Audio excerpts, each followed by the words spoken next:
Hello po, Erman Bapoli.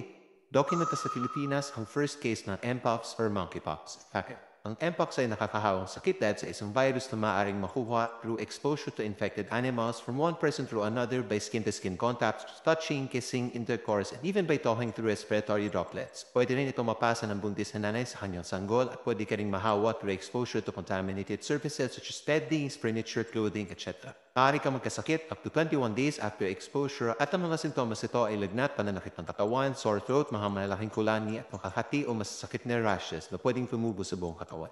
Recovery may take up to 2 to 4 weeks but severe and complicated cases may lead to death.